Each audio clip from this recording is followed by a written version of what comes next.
পারি? জি, দেখেন বিনিয়োগে বাংলাদেশের বিনিয়োগ পরিবেশে দীর্ঘদিন ধরে অনেক দুর্বলতা আছে, রেগুলেটরি অবকাঠামো এবং তার সাথে সাথে বিনিয়োগকারীরা যেটা বলে দেশি এবং বিদেশি দুই পক্ষই যে ওভারঅল যে আমাদের revenue sector tax VAT customs income tax VAT customs সেখানে ব্যাপক মানে ডিফিকাল্টিজ আছে বিনিয়োগের জন্য বা বিনিয়োগকারীদের জন্য।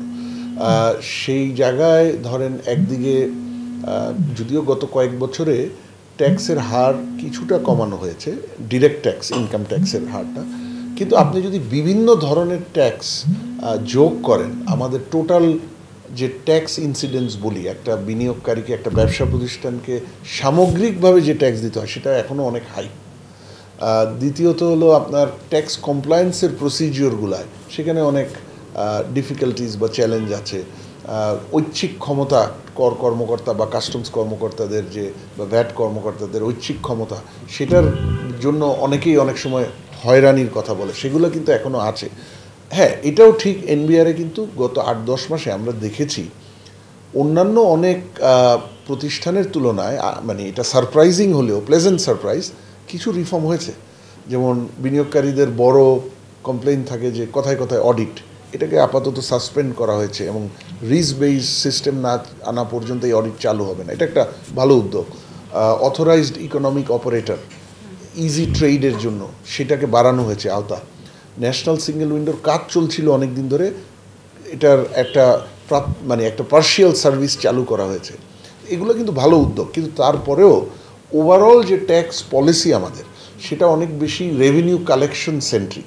সেখানেও উন্নত হতে হবে, কোনো সন্দেহ নাই, কালেকশন আমাদের কম, কিন্তু সেখানে কিন্তু বিনিয়োগ বান্ধব পলিসি এলিমেন্টস আরও অনেক বাড়াতে হবে। বিশেষ করে নতুন যে চ্যালেঞ্জ আসছে আমাদের, নতুন যে সেক্টরের সম্ভাবনা আসছে সেগুলোকে মাথায় রেখে, আর কর আদায় বা কর কমপ্লায়েন্স সেই জায়গাটাকে হয়রানি মুক্ত যতভাবে করা যায়, ডিসক্রিশনারি ক্ষমতা কমিয়ে ট্রান্সপারেন্সি বাড়িয়ে কমপ্লায়েন্সটাকে আরও সহজ করে আমাদের সেই জায়গাটা করতে হবে। এবং সেইখানে বাজেটের ক্ষেত্রে একটা জায়গা তো করতেই পারে বাজেট, যেহেতু ফাইন্যান্স বিলের মাধ্যমে করের বা কাস্টমস বা ভ্যাটের হার নির্ধারণ করা, ট্যারিফের হার নির্ধারণ করা হয়, এই জায়গায় যেসব জায়গায় রেশনালাইজ করার সুযোগ আছে সেটা এই বাজেটে এখনই আমাদের শুরু করতে হবে। কারণ আমাদের কর্মসংস্থান, বিনিয়োগ, স্মল অ্যান্ড মিডিয়াম এন্টারপ্রাইজ সেখানেও ধারা বা সূচক ভালো না।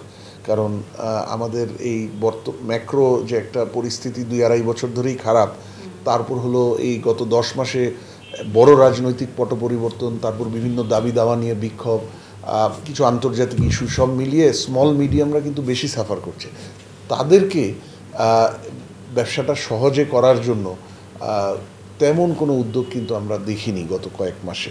তো সেই জায়গাটায়ও আমার মনে হয় বাজেটের, আমার মনে হয় করের হার বলি আর কমপ্লায়েন্সটা সবসময় বাজেটের মাধ্যমে হয় না, সেটা সহজ, সেটা এসআরও করে বা অ্যাডমিনিস্ট্রেটিভ রিফর্মের মাধ্যমে এনবিআর করতে পারে, বাজেটের জন্য অপেক্ষা করতে হয় না, যখন তখনই করতে পারে। আমার মনে হয় এই দিকটা নজর দেওয়া দরকার। কিন্তু এটা পার্লামেন্টের কাছেই আছে, এই কারণেই ফাইন্যান্স বিল বা পরবর্তীতে রিভাইসড ফাইন্যান্স বিল যেগুলো পেশ করা হয়, কিন্তু এর বাইরে কিছু জিনিসে এনবিআরের হাতে ক্ষমতা আছে, এসআরও দিয়ে তারা করতে পারে।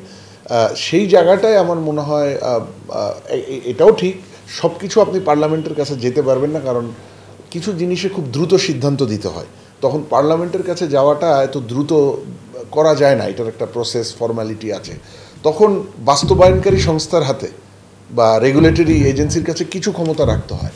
তবে সেই জায়গায় দেখতে হবে যে যেমন দেখা যায় যে এনবিআর এসআরও দিয়ে বাড়ায় কমায় সবচেয়ে বেশি, সেগুলো হলো সাপ্লিমেন্টারি ডিউটি অথবা আপনার রেগুলেটরি ডিউটি, যেগুলো এই জায়গাগুলোয় পার্লামেন্টের কাছে না যাক, বাট অন্তত একটু এটার কয়েকটা ওভারসাইট, যে ঠিক আছে একটা ইউনিট চাইলেই পারবে না, একটা মানে যে ডিপার্টমেন্ট তারা চাইলেই পারবে না, এটার একটা ধরেন সেফগার্ড মেজার থাকবে, এটার একটা আলোচনার মেজার থাকবে, হয়তো একটা পাবলিক প্রাইভেট কমিটি থাকতে পারে, তাদের এখান থেকে আলোচনা করে রেকমেন্ডেশনটা তখন এনবিআরের বোর্ড পর্যায়ে অ্যাপ্রুভ করবে, এই ধরনের সেফগার্ড মেজার আসতে পারে। আচ্ছা, লাস্ট প্রশ্ন।